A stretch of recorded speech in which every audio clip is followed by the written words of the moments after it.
I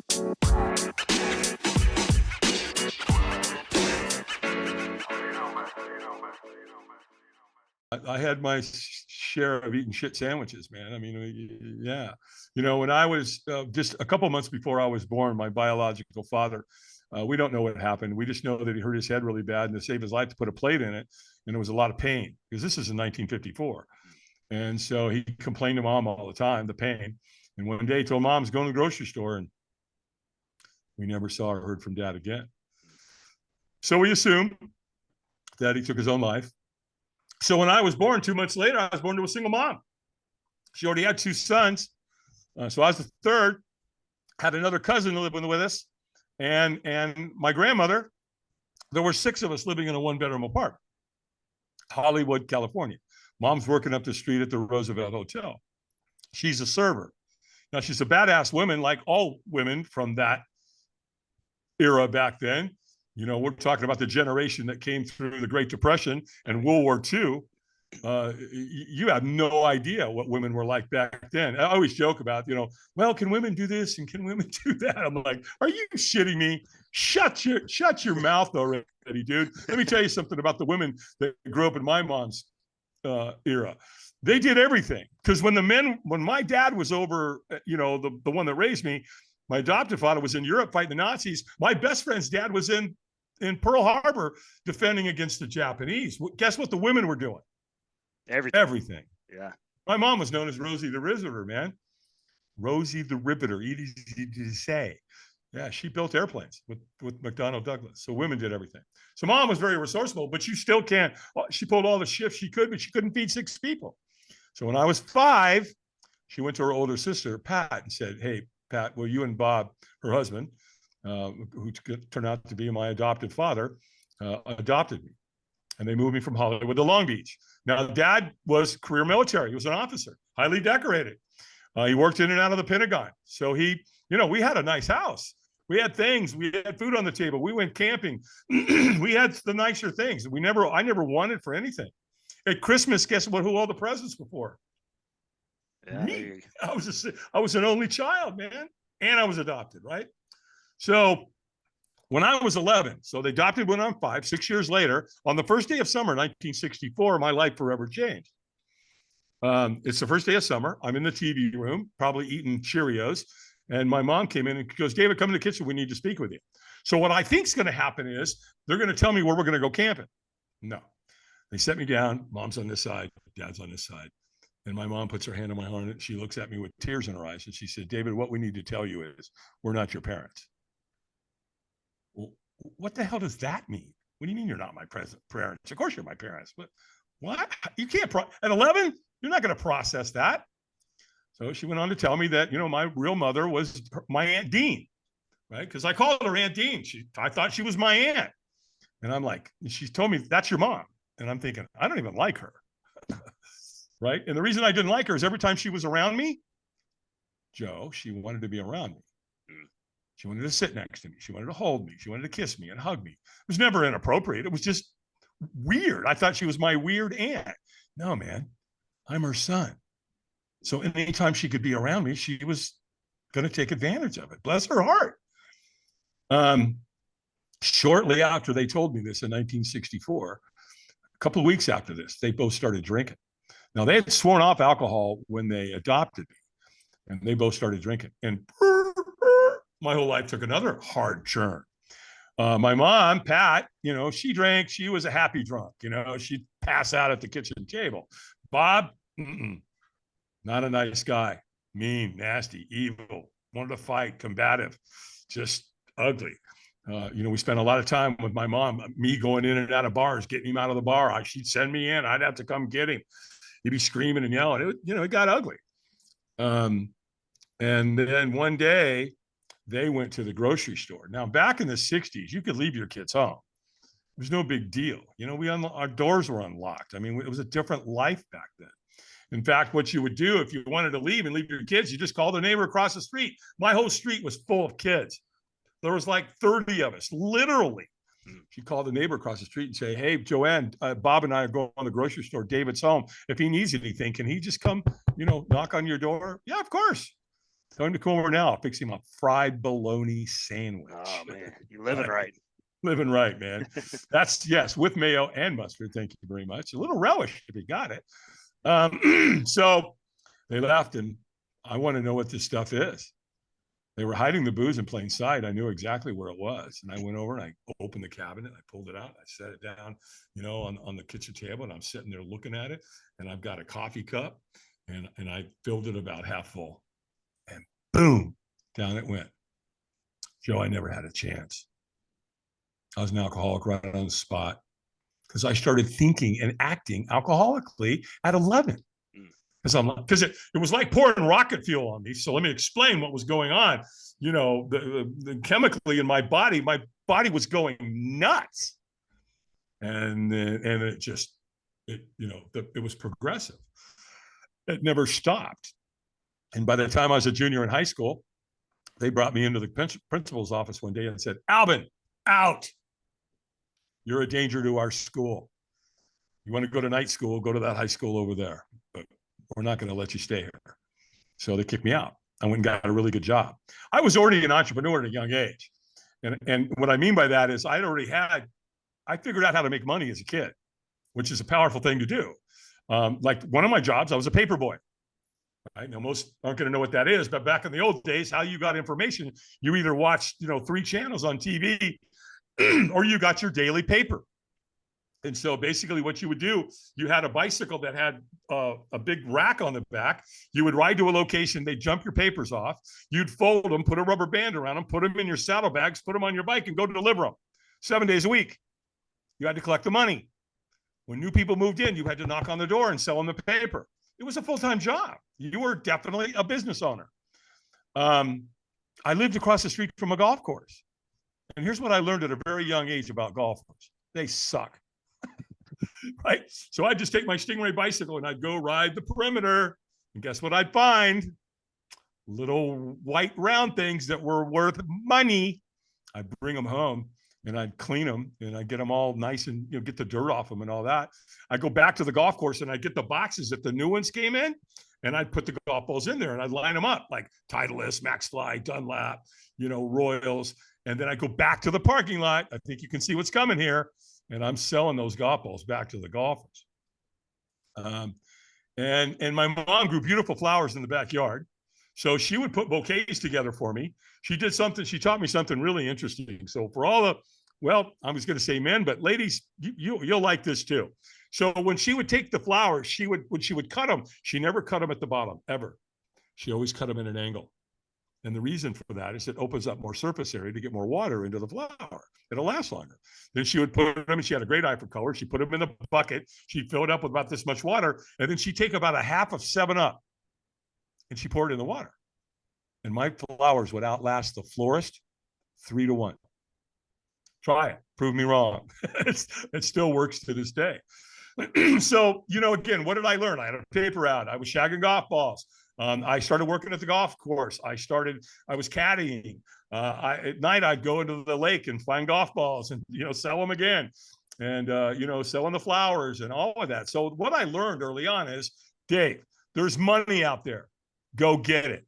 Good things come for those who hustle. Not wait, hustle. And so, I got a really good job after I got kicked out of high school. So to move this forward, Joe, let's move this forward to June 8th, 1988. Now at this point, I'm grossly addicted to heroin, cocaine, alcohol. My life's a car wreck, a plane crash, and a train wreck all rolled into one. And when I woke up that morning, I was married to a woman, my third marriage. She had 3 kids. They were my stepkids. I loved them dearly. But when I woke up that morning, I said, that's it. I'm done. I'm out. I am not doing this anymore. I can't. There's way too much physical and emotional pain here to deal with. I can't live like this. This is way too painful. So my first thought in that moment was, take your life. You got a pistol and you know how to use it. And as I'm preparing to do that, as I'm thinking that through, and I'm like, whoa, you better wait a damn minute. If you do that, those 3 kids upstairs and their mom that you love, you're going to ruin their life. You can't do that, man. You're going to have to figure out another way, pal. Step up, do something different. Well, the next thought I had was call Alcoholics Anonymous. Well, wait a minute. I don't know who AA is. Where did that thought come from? I didn't know anybody in AA. I'd never been to AA, and yet I'm telling myself to call AA. Well, I did. I called back in those days. You had to dial 411, and so I got this wonderful woman on the other end of the line with Intergroup with Alcoholics Anonymous, and to this day, I affectionately nicknamed her Madge. And the reason I did is because she talked like this. He probably smoked 2 packs of Pall Mall non-filters or Camel non-filters a day. So her voice was really raspy. But I tell you what, man, she was a fine human being. And she was a badass. She took no shit from me, nothing. She was drilling me. She was questioning me. She was the gatekeeper. So it's her job to interview you. And if you do the right job, guess what she'll do? She'll call someone to come pick you up. And that's what she did. So on June 8th, 1988, I went to my first AA meeting. In fact, I went to 4 meetings that day. And when I got there, they gave me a little chip. I'm holding it up for those that are video. For the audio, I'm holding up a chip from Alcoholics Anonymous. And on the back, it's got the Serenity Prayer. And then on the front, it says, to thy own self be true. And then it's got a Roman numeral on it. So they gave me one when I got there, the surrender chip. They gave me one at 1 month, 2 months, 3 months, 6 months, 9 months, and 1 year. And I've been picking up one every year since. And so 2003 on June 8th, I picked up this little baby here for 35 years. Oh, man. So that's where I got introduced to the personal development industry. So as I'm getting sober, I've got insomnia. My sleep patterns are all over the place. And I'm up late one night in 1988. You probably know what's coming. If you want to do an infomercial, what time in the morning do you want to put it on? Well, there he is, 3 o'clock in the morning. Tony Robbins, man. He's a young, vibrant, and he's selling his program. It's called Personal Power. And it was called a 30-day program for total success, the man called it. And, when I first saw him, I said, he's a pompous ass, man. I don't like this guy. Well, why would I? He's all motivated and encouraging, and his life's together, and he's young and vibrant, and I'm a car wreck. So I'm not very motivated. Well, but he still said a couple things that got me. The one thing he said up front was, we'll do more to avoid pain than we will to gain pleasure. Well, write that one down, ladies and gentlemen. We'll do more to avoid pain than we will to gain pleasure. Interesting. Because I'm like, dude, that's why I used. I was either chasing pleasure or I was trying to run away from pain by drinking and drugging. So that really resonated with me. The other thing he said that got me was, how do humans make decisions? He said, one of 2 ways. We either make decisions based on inspiration or desperation. I'm like, okay, Tony, I get it. You're talking to me. All right, maybe I should listen to this guy. And so I bought his program. And again, it was a 30-day program. So you went through it at home.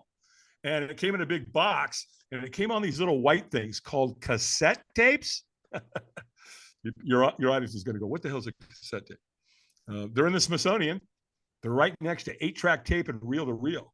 So there it was, man. That was it, Joe. That was that moment where, my AA career, excuse me, and the personal development industry collided in my life at the same time. And the next thing I know, I'm traveling around the world with my family and Tony Robbins. Man, what a story right there. And the tapes. I was just telling my son the other day. So I'm listening to this book on tape. He's like, "You were doing what?" I got an 18-year-old son. So he's like, "A book on tape? You mean you're?" And I was never mind, man. Don't worry about it. So yeah, I feel you on those. I'm familiar with cassette tapes. If you're not above 40, then look it up. But so man, you've had this crazy career. You've been up, down, all around. So maybe there's someone out there listening right now who they're at that low spot. Man, what would you say to that person right now? Well, this too shall pass. Period. It's one of my greatest sayings. Look, life is never as good as it seems. Life is never as bad as it seems. Reality is probably somewhere in the middle. Yeah. So don't over embellish it.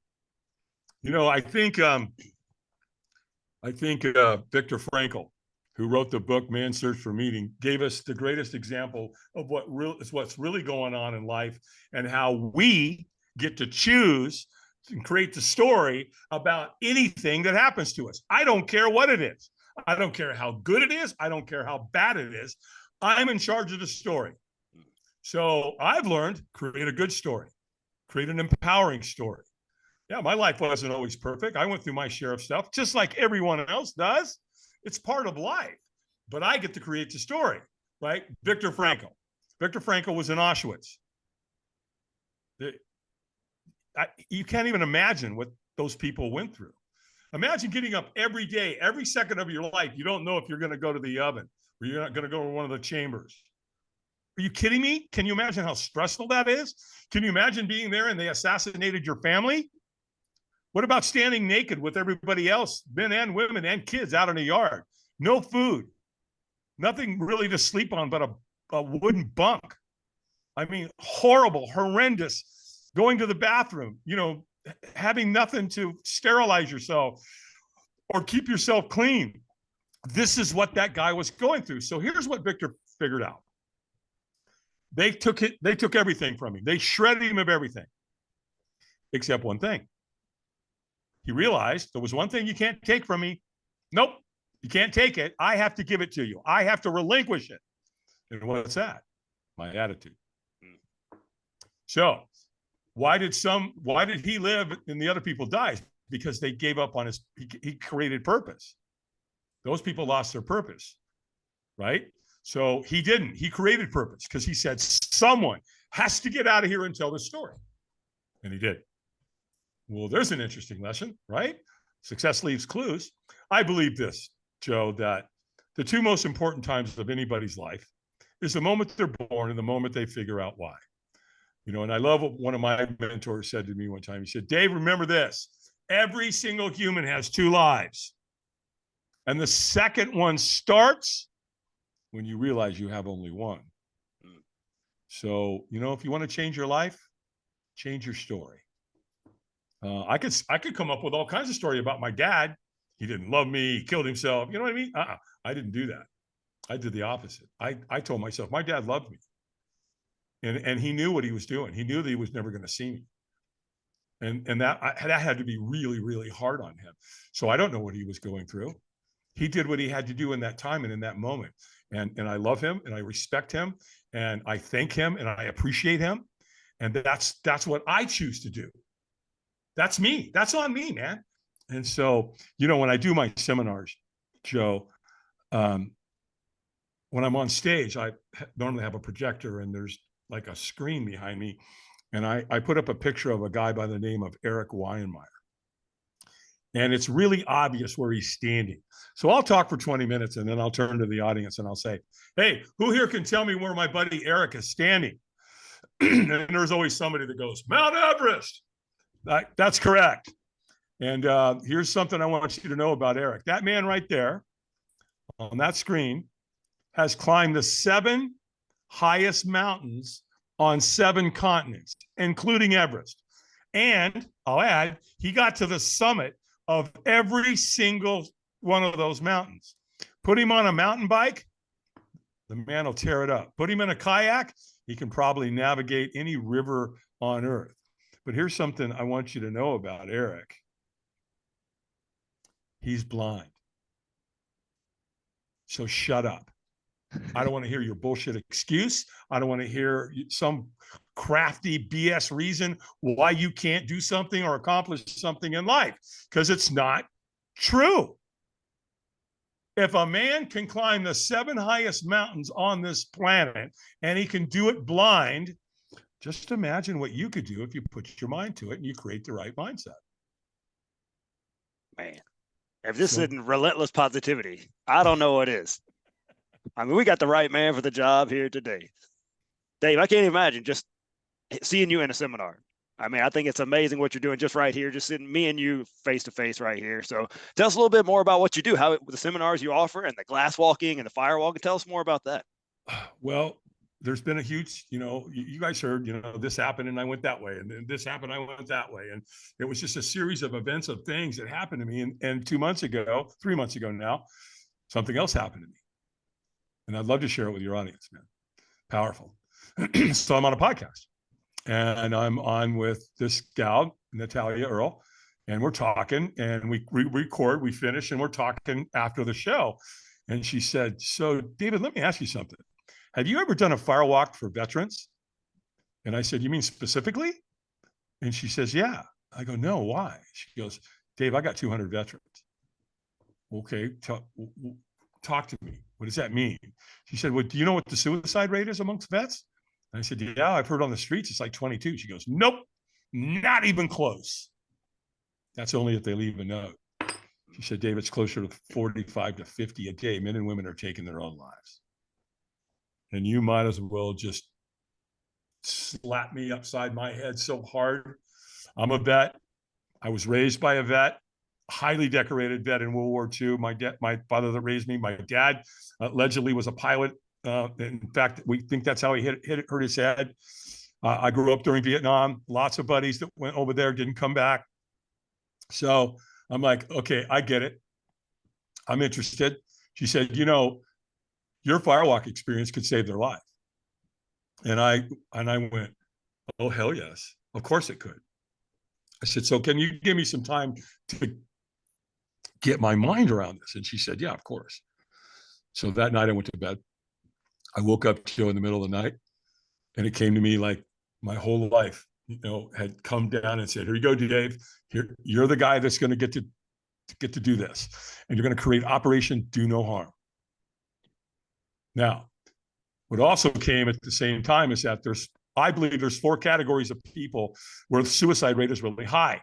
Number 1, of course, veterans. Number 2, first responders, especially firefighters, because those are the ones that are rolling on the scene of car accidents and cutting kids and people out of cars day in and day out. That's going to take a toll on you, especially when you retire. Remember, we talked about purpose. Why does a vet take their life? Because they get deployed. They've been trained to kill. They go over there. They keep each other alive. Maybe you see one of your best friends get blown away, but you're moving as a unit. And then one day, it's coming. You're going to go home. It's got to be the scariest moment of your entire life. Literally. I think coming home is more scarier than going over there. I've heard that before. Because now you come home and now you're fragmented. All those brothers and sisters you were around, they're gone.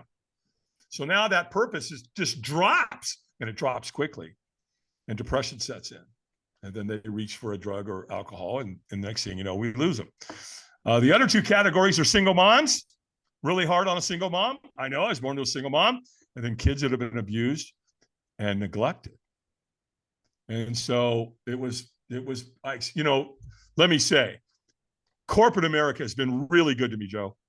I've been hired by some of the biggest companies in the world, and I'm really, really grateful to all of them who continue to call to this day. Booked an event yesterday, right? But now I get to go out to corporate America and say, "Hey, how'd you like to improve your culture and really take your culture to another level?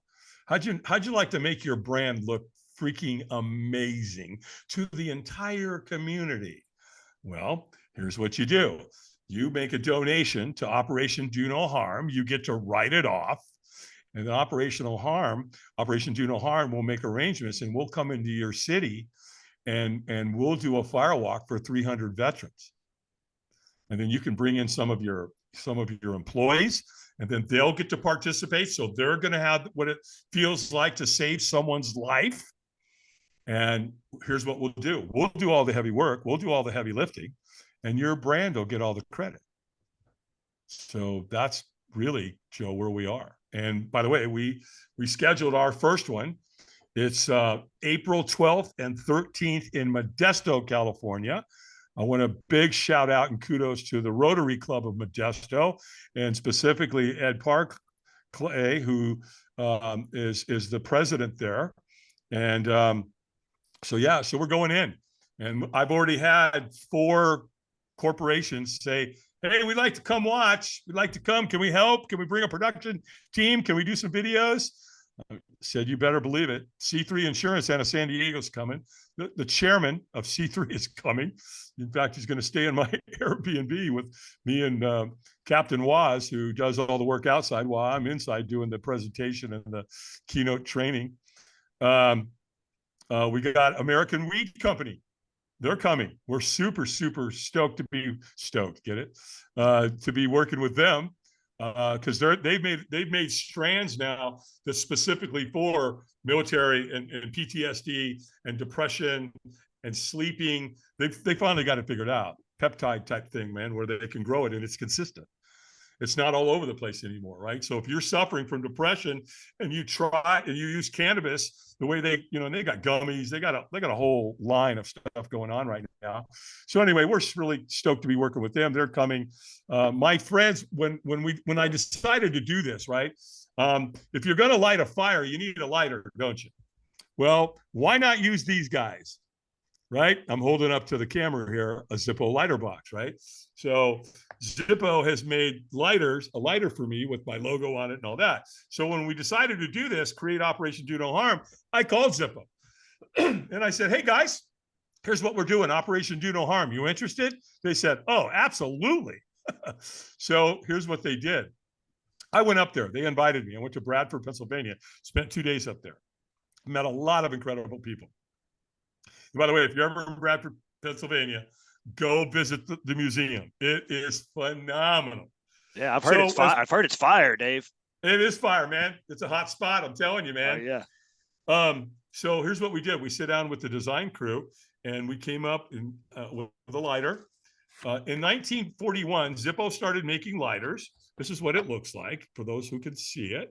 1941 replica. They made those and gave those away to our GIs in World War II. How do I know that? Because my dad had one. Wow. He carried it with him throughout the war until the day he died. It was sitting on a saucer on his dresser.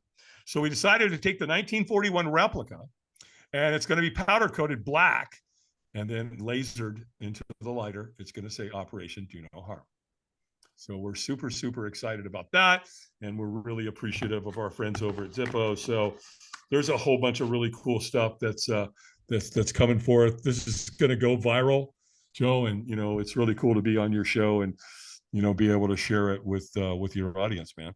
Man, that's so awesome. And I thought it was cool before. Then you went another level on me, Dave. I'm impressed. So I leveled up, did I? Oh, for sure, man. So I know there's someone listening right now. How do we get you out? If I got a veteran group in town, how do we reach out to you and get a hold of you? Yeah. Real easy. I'm very accessible.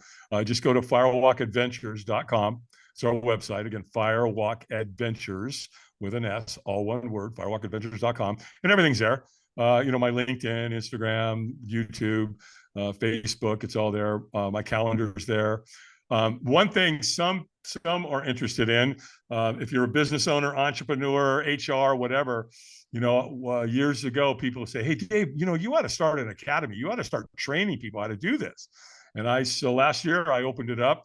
We had our first academy in October of 23. We had 11 grads.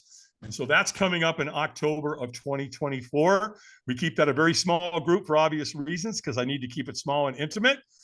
And so, that information, that's on the website there. So again, anything that you're going to need to be able to get a hold of me, talk to me, ask me questions, schedule, whatever, they can do it through firewalkadventures.com.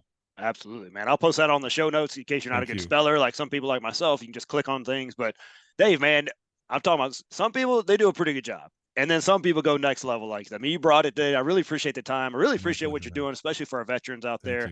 Man, keep it up. Not many people hit 70 and then just keep going up from there. Most people are starting to dial it in and kind of dial it back, but not you, man. It's very impressive. There's gas in the tank, man. And here's the thing. I have a skill and I know that I can save lives. And so, okay, I got grandkids and kids and legacy. And so let's go. I don't know how much longer, but right now, I've got quite a bit of gas in the tank, and I'm going to put the pedal to the metal. So let's go save some people's lives, man. And Joe, and and I can't get this message out there without you. So thank you for doing this. Thank you for having me on your show. Again, you do all the work. You're the guy that's got to go edit and do all this, and I just had to come up here and run my mouth. Well, man, you did it. You did awesome. Just keep riding those wheels will come off, man. Just keep it up. Hey, if you're listening right now and you're thinking, man, I would love to sponsor a veterans group in town, go to Firewalk Adventures, check it out. Go to that link on there. Just check it out and see what all he can offer. Dave's changing lives out there. He could do it in your town as well. Or maybe to come out and maybe you want to get trained under Dave. I mean, you felt the energy he's giving out today. Don't you want to be a part of that? Man, this has been awesome, Dave. Appreciate you coming out, spreading the word about that. Hey, it's not over. You can turn your life. I don't care where you are, what story you're going through Right. right now. It gets better. Hang in there. Yep. Yeah, man. Peace out. That's it. Appreciate you, Dave. Hey, appreciate you guys listening right now. Go check out Firewalk Adventures. Please share this right now. Please share what Dave's doing out there. Someone needs to hear this message today, and you can save their lives by telling them about what Dave's doing. Thank you so much for tuning in for the Relentless Positivity Podcast. We'll see you guys next week.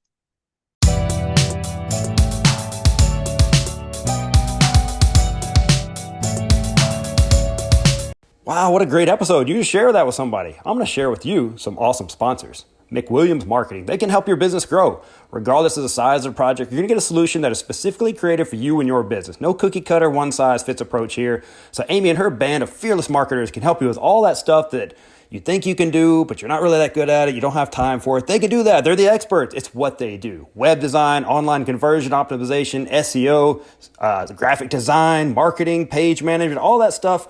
Go let them do that. Don't handle that yourself. Go check them out at McWilliamsMarketing.com. See what all they can do. They're amazing people. Teak Patnick with Patnick Realty. He really does it all in the real estate world. General real estate sales, acquisitions, property management, investments, all that good stuff. You're not just a transaction with Teak. He really wants to build a relationship for life with you. He has built his whole business on prayer, hard work ethic, honesty, and results. You can trust Patnick Realty with all your real estate needs. Hey, I trust my brother from another mother, Teak, and you should too. Give him a call, 256-694-0117, or email him at teak@patnickco.com. Hey, these are awesome businesses. Go support them. They're out supporting positivity, and they will do you right. Have an awesome day.